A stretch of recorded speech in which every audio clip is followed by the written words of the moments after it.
building a new enclosure. It's about time. Absolutely horrendous. We can never win here, can we? This is one of those weeks where I have so many things going on simultaneously, both here and behind the scenes, that I just have to put my head down and work. I've been doing a lot of work here in the animal room, but I still have a few items that I gotta get moved in. And one of the setups that I gotta get moved is right here under the stairs, this Cedar Pond.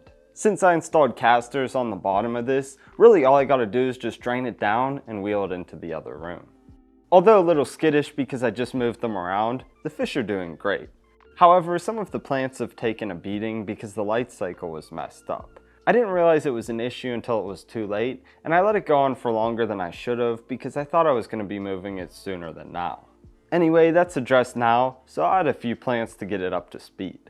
Another thing that I have to do, of course, is get the Suriname tank and have it moved into here. But if you remember, I had to really ruin that stand whenever I moved it to the new house. So I came across a serious issue as I was dismantling this, and it is with these bulkheads over here.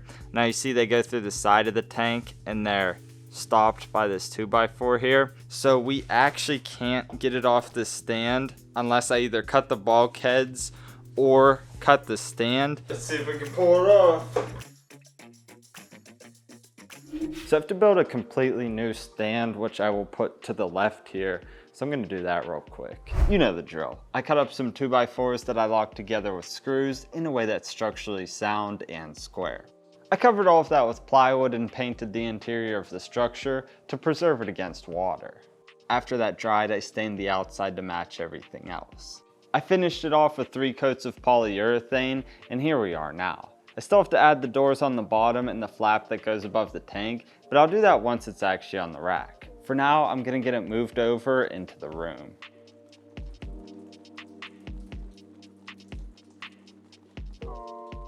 My apprentice Nate is gonna help me move the tank onto it later on, but in the meantime, I gotta get started on something important.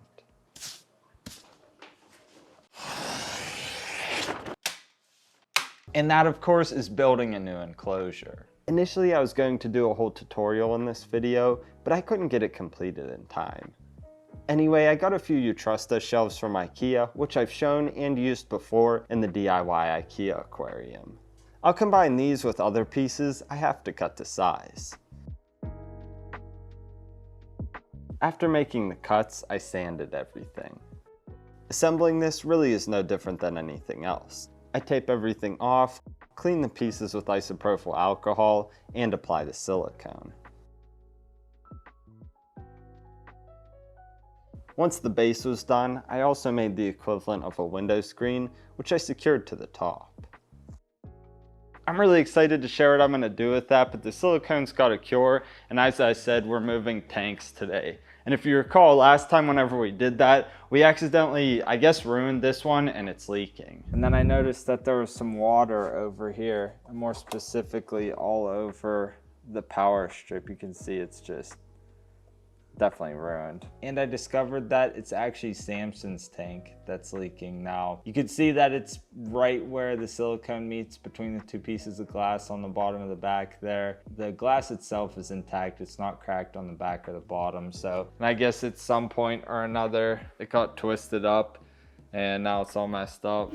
Obviously that's no good and we gotta get it addressed. However, I'm not able to move it by myself, so I'll dismantle what I can right now and then we'll pull it down later.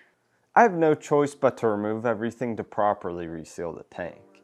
It's really annoying to have to do this, but I'll take the opportunity to make a completely new design. Even though the previous one worked well, I think I can actually do much better, and hopefully I won't have to do it again anytime soon.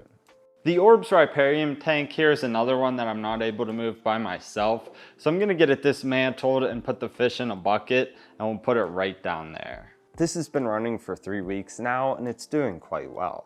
The aquatic plants are still going through their transitional phase, but I'm extremely pleased to see just how well the terrestrial plants are doing. Anyway, I drained the tank a bit and put in some food to distract the danios. This made them a little easier to catch. Once I got them all, I sprayed it down and layered on some paper towels to keep everything from drying out. And of course, we also have the Suriname tank. I'm going to try to dismantle this the best I can before Nate gets here, and then we'll move it over. I was honestly concerned for the toads when I first moved them to this house. They're finicky and usually not receptive to change. That said, they're doing extremely well here, and honestly, this was probably one of the only times in moving them that I really wasn't that stressed out. And as I was draining it down, Nate finally arrived, which can only mean one thing. Take time! Since we cut the rack a few months ago, as I showed earlier, we were able to just pop the top off and move the tank over. Easy enough. Then we transferred the other aquarium, filled it up, and returned the fish to their rightful spot. We pulled out Samson's tank and got to work with the Suriname toads. We can never win here, can we? We just put the sump under here, but to get it under there was a whole fiasco. I had to remove this center brace here, which is easy enough, but I chipped the wood in the process. The only thing is that we put it in backwards, so I gotta take this back out and flip it around.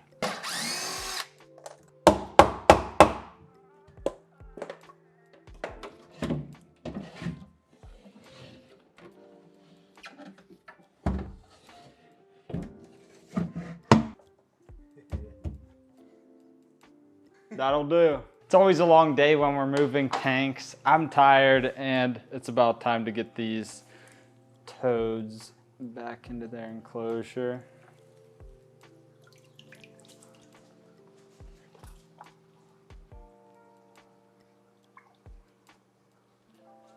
And that's more or less the last thing that I had to bring in from my office. And you can really start to see the vision unfolding, at least on this side of the room. There's still a lot of work to do, but I want to show you something right over here. This is actually a rescape of the Ameca Splendens tank that Nate did a few weeks ago.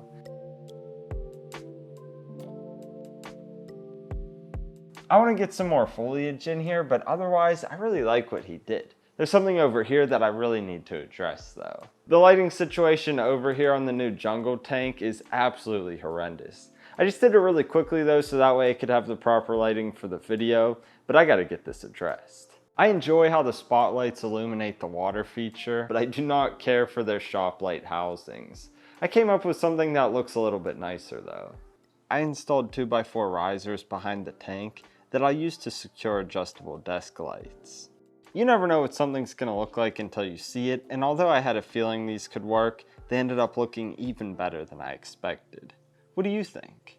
And I do believe that's a good place to end this one. I'm sorry I had to keep things a little bit brief, but as you saw, I got a lot going on here alone, but I'm also working on several projects simultaneously, as well as other things down here in my office and other aspects of the basement that will just improve the content moving forward, both from a production standpoint as well as just allowing me to streamline the process. So I'll talk about all of that at a later time, but I was kind of focused on a lot of different things all at once, and I had a lot to do in here, so I figured I might as well just, I guess, update you on what I'm working on. But I cannot wait to share with you what's next. Got a really cool one coming next week, so stay tuned for that.